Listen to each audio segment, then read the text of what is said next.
Here's a question that should make you uncomfortable.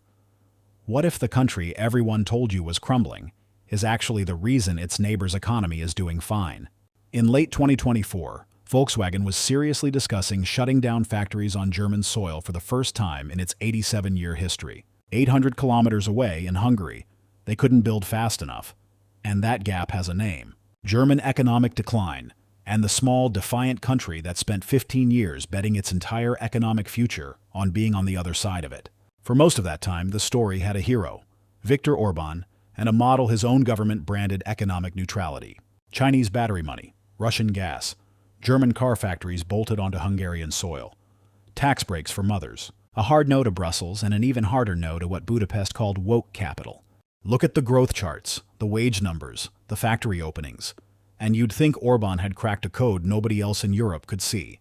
Then, in April 2026, Hungarian voters looked at the same 15 years and threw him out. Not narrowly, in a landslide. So which is it? Was the model right? Or was it a very convincing illusion that collapsed the moment it met a ballot box? Today we're doing something the original hype videos about the Orbán economy never got the chance to do. We're going back through every pillar of that model, one at a time, and checking it against what actually happened. Not the promise, the receipts. 1. The Keystone Bet. Orbán called it gazdasági semlegeség, economic neutrality. Don't join a bloc because blocs make you a periphery. Instead, turn Hungary into the one room in Europe where American capital, German engineering, and Chinese technology could sit at the same table without asking permission first. Reject the EU's environmental, social, and governance reporting rules while you're at it. No diversity audits, no carbon disclosures. Just build the factory, follow the labor code, and go home. For a manufacturing CEO exhausted by compliance departments, that pitch is genuinely attractive, and it is one of the few pillars of this model that costs Hungary almost nothing to maintain. Here's the thing about a bet, though. Eventually you find out if it paid off, and Orbán was specific about the payoff he expected. Speaking to a business audience in September 2024, he said the new model would push Hungarian GDP growth into a 3 to 6% range, with results visible as early as 2025. That wasn't a hope. That was the headline number the entire neutrality pitch was sold on. By the time 2025 actually happened, that target had already been quietly cut in half. We'll come back to what the real number turned out to be, because it is not what you would expect from a country supposedly breaking investment records. 2. The battery race, small state rules.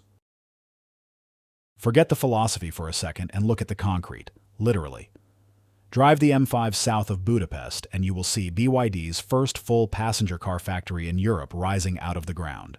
Go east, and CATL, the world's largest battery maker, is building one of the largest single foreign investments in Hungarian history. Right next door, BMW is building its own plant to produce electric Neue Klasse cars that need exactly the batteries KTL is making a few hundred meters away. Not a coincidence. That is Orbán turning Hungary into the one patch of EU soil where a German luxury car can be assembled around a Chinese heart. But here's what the Hungary is winning the China race story usually leaves out. Hungary is not the only small state playing this game. And the other players tell you something the winner's version never mentions. In 2025, Hungary pulled in roughly $3.9 billion of Chinese foreign direct investment, more than any other country in Europe, for the third year running. Genuinely enormous for a country of 10 million people. But look next door. Slovakia landed a $1.2 billion Goshen Inobat battery gigafactory in the town of Šurany, its first large-scale cell plant, layered on top of an existing car industry that already builds more vehicles per capita than any country on Earth. And outside the EU entirely, Serbia has absorbed the overwhelming majority of China's roughly $5.6 billion in Western Balkans investment, largely mining, steel, tires, and copper, historically the least glamorous end of the supply chain, although Beijing has recently begun steering higher-value projects its way too. 3 small states, 3 completely different slices of the same Chinese pie. Hungary got the flagship, gigafactory-grade tranche. Slovakia got a single serious battery plant, grafted onto decades of existing car-making expertise. Serbia got the raw, lower-value end of the chain, because it is not in the EU and cannot legally stamp Made in EU on anything it ships. The lesson is not that Hungary is uniquely brilliant. It is that Beijing is effectively running a graded auction for access to the European market, and Hungary simply arrived with the best collateral, EU membership, sitting directly on top of an existing German supply chain. Quick confession. Since we're on the subject of countries attracting foreign capital, this channel has attracted approximately 0 foreign capital, unless you count the one sponsorship email a month that turns out to be a crypto casino. If you'd like to help fund this operation with something more reliable than that, hitting subscribe genuinely does the job. 3. The fertility ledger. This is the pillar Orbán was proudest of, and it is the one where the gap between the pitch and the outcome is widest. As of late 2025, a Hungarian mother with 3 or more children pays 0 personal income tax for life, adds subsidized loans forgiven when you have children, car subsidies for large families, and a family support budget running somewhere around 4 to 5% of GDP, more than most NATO members spend on their militaries, and you have the most aggressive pro-natalist policy in the developed world. Picture a young couple in Debrecen doing the math on a 3rd child. The tax exemption alone can be worth more than a mortgage payment. On paper, the incentive is enormous. So did it work? For a while, genuinely. Yes. Hungary's total fertility rate climbed from a low of 1.23 children per woman in 2011 to 1.59 in 2021, the fastest sustained improvement recorded anywhere in the EU over that stretch. If the story ended there, this would be case-closed proof that a government can buy its way out of a demographic crisis. It didn't end there. By 2023, the rate had slipped back to roughly 1.51, and in 2024 it fell again, to somewhere between 1.38 and 1.39, the lowest reading in more than a decade. Actual births in 2024 dropped to 77,500, down more than 9% in a single year, and the lowest annual total Hungary has recorded since statistics began in 1949. The subsidies didn't shrink. The tax breaks didn't disappear. The entire incentive architecture Orbán built is still standing, fully funded, and Hungarian families had fewer children anyway. Why? Probably not one reason. Rising real estate costs blunted the subsidized mortgage tools. A shrinking pool of women of childbearing age produces fewer births, even if each woman has the same number of kids on average. And 2023's brutal inflation spike almost certainly pushed family decisions back a year or two. The honest verdict: the policy bent the curve upward for roughly a decade. Then the curve bent back down anyway, cash incentives and all. Let me know in the comments. Do you think any amount of money actually reverses a birth rate decline? Or is this a wall every developed economy eventually hits regardless of policy? 4. The employment mirage. Here's the number Orbán's supporters lead with every time. Unemployment down from over 11% in 2010 to somewhere around 4.5% today. On paper, that is full employment. And Hungary's own statistics office puts the 2025 rate at 4.4%, with the employment rate for 15 to 64-year-olds at 75.1%. Genuinely one of the tightest labor markets in the EU. Here's the part that rarely makes the highlight reel. Since the early 2010s, a meaningful share of that improvement has run through a program most people outside Hungary have never heard of: Közfoglalkoztatás, state-organized public works.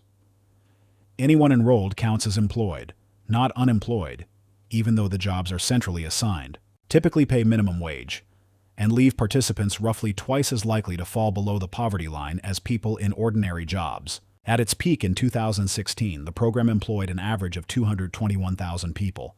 By 2023, that had fallen to about 66,000, a decline of roughly 70%, so its distorting effect on the headline number is far smaller than it used to be. But it hasn't gone to zero, and every one of those 66,000 people is, by definition, subtracted from the unemployment count rather than added to it. None of this makes the labor market recovery fake. Real jobs really were created. That BYD and CATL construction site needs actual electricians, not public works crews raking leaves. But a 4.4% unemployment rate that still includes tens of thousands of state-assigned workers is measuring something slightly different than a 4.4% rate somewhere without that program. Worth knowing before you use it to declare victory over the rest of Europe. 5. The cheap energy moat. Every one of those battery factories needs staggering amounts of electricity, and this is where Orbán's most politically toxic decision quietly became his most economically load-bearing one: While the EU pushed to wean itself off Russian gas after 2022, Hungary refused, kept its long-term contracts with Gazprom, and used the savings to fund relocating, a strict, government-set cap on household utility bills. The result? Hungarian families and factories paid some of the lowest energy costs in the EU, while manufacturers a few hundred kilometers west stared down power bills that had roughly tripled. If Hungary had German-level electricity prices, BYD and CATL almost certainly build their gigafactories somewhere else entirely. Morally complicated, geopolitically awkward, and, purely as an industrial input cost, it worked exactly as designed. 6. The silent creditor. Picture two ways to borrow money for a major renovation. One lender hands you a published rate sheet and a fixed repayment calendar that anyone can look up.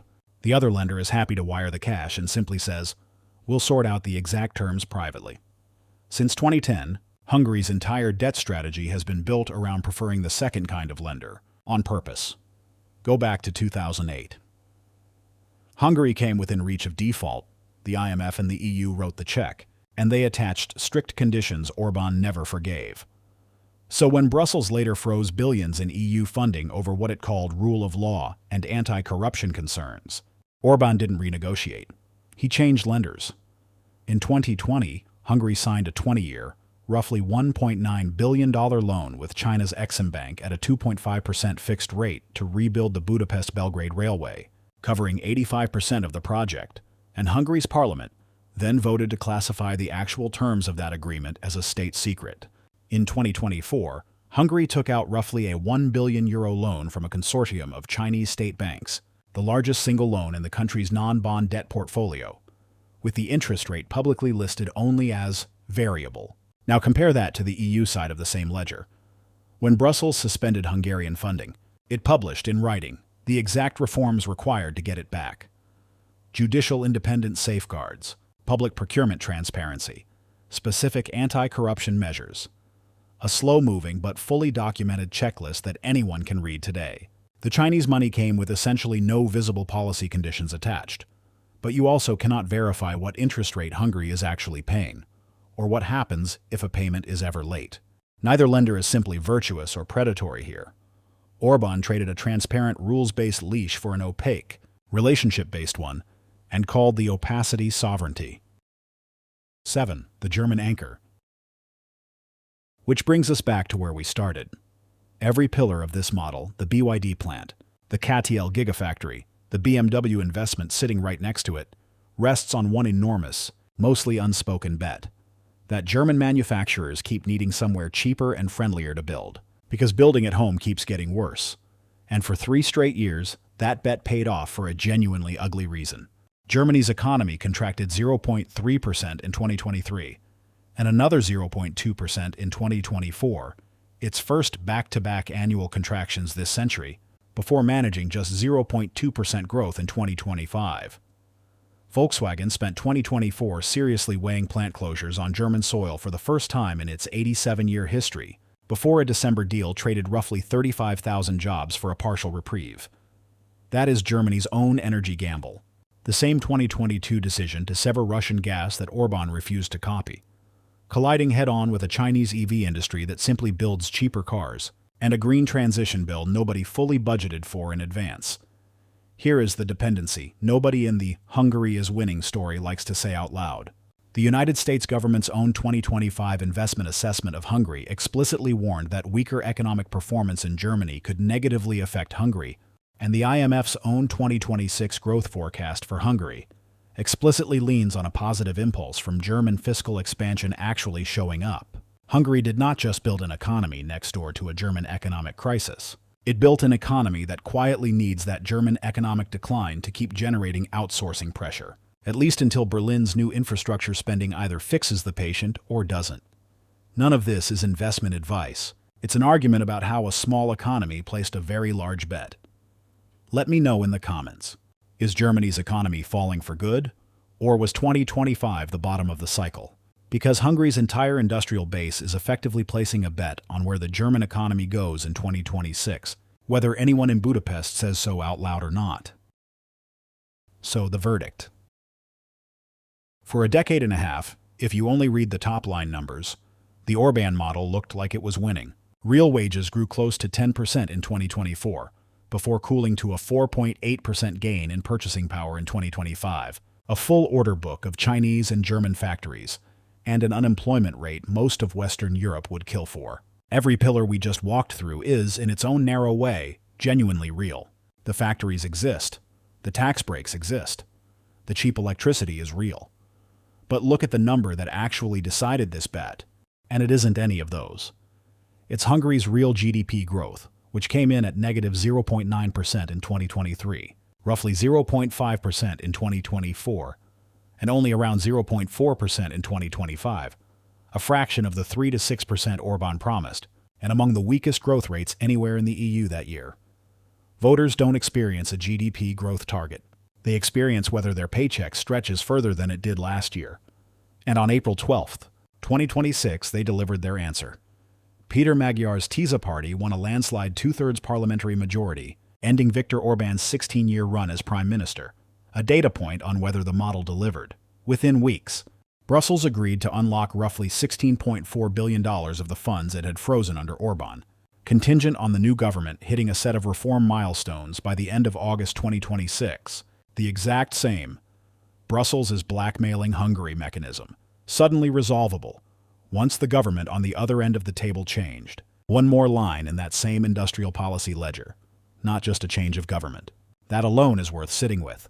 The freeze was never framed by Brussels as being about Hungary's existence. It was about specific, published, meetable conditions. And the moment a government was willing to meet them, the money became reachable again. So is national economic sovereignty a viable strategy for a small European state in the 2020s? On the evidence, sort of, as industrial policy.